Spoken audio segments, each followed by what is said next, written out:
বৈষম্যবিরোধী ছাত্র আন্দোলন অনুদানের অর্থে ভাগাভাগির গন্ধে বেরিয়ে এলো শহীদের তালিকায় ভুয়া নাম।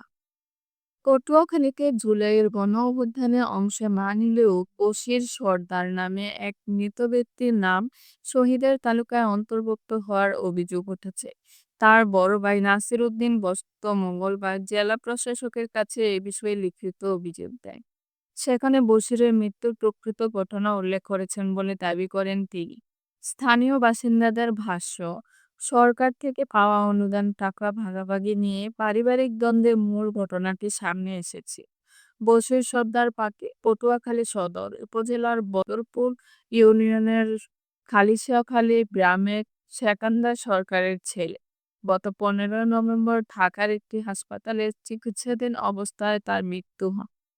অভিযোগের প্রেক্ষিতে গত বুধবার পটুয়াখালীতে গণ-অভ্যুত্থানের শহীদের তালিকা থেকে বশিরের নাম বাতিল ও সরকার থেকে দেওয়া সঞ্চয়পত্র স্থগিত করার সুপারিশ করে মন্ত্রিপরিষদ।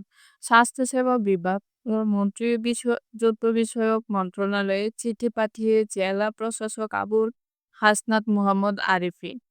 এই চিঠিতে তিনি আরও উল্লেখ করেন, গত বছরের জুলাইয়ের প্রথম দিকে পায়ে লোহাছিদ্র হয়ে আহত হন বশির সর্দার। পরে আগস্টের শুরুর দিকে চিকিৎসার জন্য ঢাকায় নেওয়া হয়। সেখানে চিকিৎসাধীন অবস্থায় 15 নভেম্বর তিনি মারা যান। কিন্তু সরকারের অনুদান পেতে গণঅভ্যুত্থানে আহত দেখিয়ে শহীদের তালিকায় তার নাম অন্তর্ভুক্ত করায় পরিবার।